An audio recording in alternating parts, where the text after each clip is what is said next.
essential phrases and clauses မတိမဖြစ်စကားစုများနှင့်ဝါကြပိုင်းများ part 12အပိုင်း7 73ရစ်ပူတရက်ပါသောနှစ်တနှစ်ရစ်ပူတရက်ပါသောနှစ်တနှစ်ဆိုတဲ့မြန်မာလိုရေးထားတဲ့စကားစုမှာရစ်ပူတရက်ဆိုတာကိုတစ်ပိုင်းစဉ်းစားပါမယ်ပါသောဆိုတာတစ်ပိုင်းစဉ်းစားပါမယ်နှစ်တနှစ်ဆိုတာတစ်ပိုင်းစဉ်းစားပါမယ်မြန်မာကနေအင်္ဂလိပ်လိုပြန်ရေးတဲ့နေရာမှာဘယ်လိုကွာခြားမှုရှိလဲဆိုတာကိုအဓိကရှာဖွေနိုင်ဖို့အရေးကြီးပါတယ်မြန်မာလိုကရစ်ပူတရက်ဆိုတာဥစွာရေးပါတယ်အင်္ဂလိပ်လိုကြတော့ရစ်ပူတရက်က extraordinary နောက်ဆုံးမှရေးရတဲ့အပိုင်းဖြစ်နေပါတယ်ပါတော့ဆိုတာက wet ပါ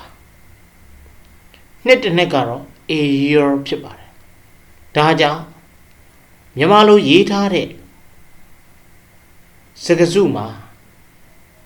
နောက်ဆုံးမှရေးရသောအပိုင်းဒီအင်္ဂလိပ်လိုရေးတဲ့အခါကျတော့ဘယ်ရောက်နေလဲဆိုတော့ရှေ့ဆုံးကရေးတဲ့အပိုင်းဖြစ်သွားတယ်ပါတော့ကတော့ wet အလဲကောင်ကမြန်မာလိုပါတော့အင်္ဂလိပ်လို wet အလဲကောင်ကတူနေပါတယ်အလဲကောင်ကရေးရတာချင်းတူနေပါတယ်နှစ်တစ်နှစ်ကမြန်မာလိုနောက်ဆုံးမှရေးရတဲ့အပိုင်းဖြစ်ပေမဲ့အင်္ဂလိပ်လိုကြတော့ a year ဥစွာရေးရတဲ့အပိုင်းပဲဖြစ်ပါတယ်ဒါကြောင့်ရစ်ပူတရက်ပါတော့နှစ်တစ်နှစ်ဆိုရင် a year wet air extra day လို့ရေးရပါတယ်74အသွားပါတဲ့ဘီတလုံး၃ပိုင်းခွဲပြီးစဉ်းစားပါတယ်အသွားပါတဲ့ဘီတလုံးမြန်မာလိုဘီတလုံးကနောက်ဆုံးမှရေးရတဲ့အပိုင်းဖြစ်ပါတယ်အင်္ဂလိပ်လိုကြတော့ a wheel ရှေ့ဆုံးကရေးရတဲ့အပိုင်းဖြစ်သွားပါတယ်ပါတဲ့သို့မဟုတ်ပါတော့ဆိုတာက wet ပါပဲမြန်မာမှာလည်းအလဲကအင်္ဂလိပ်မှာလည်းအလဲကအသွားလို့ပြောလိုက်တယ်ပြောချင်တာတော့အသွားများပေါ့ဂီယာဘီဒီမှာပါတဲ့အသွားကိုဆိုလိုချင်တာပါအဲ့ဒီဂီယာဘီမှာပါတဲ့အသွားလဲ tish ပဲလူရဲ့ခန္ဓာကိုယ်မှာပါးစပ်ထဲမှာရှိတဲ့သွားလဲ tish ပါပဲဒီမှာအသွားတော့မဟုတ်သွားမြန်မာလိုကြတော့ရှေ့ဆုံးမှာအင်္ဂလိပ်လိုရေးတဲ့အခါကျတော့နောက်ဆုံးမှာ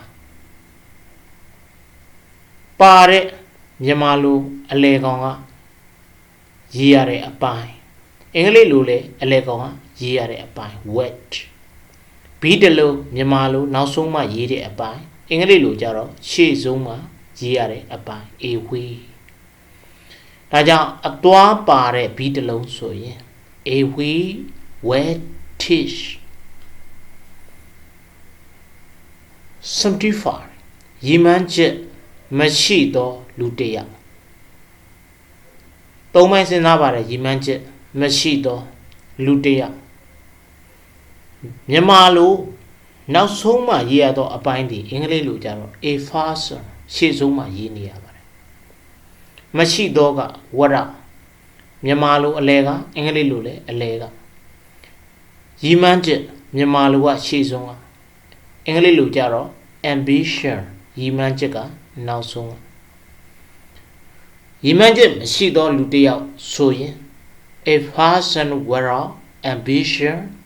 တော့မဟုတ် a person without aim လို့ရေးလို့ရပါတယ် ambition ကလည်းရီမန်းချက်ပဲ aim ကလည်းရီမန်းချက်ပါပဲအားလုံးနားလည်နိုင်လိမ့်မယ်လို့မျှော်လင့်ပါတယ်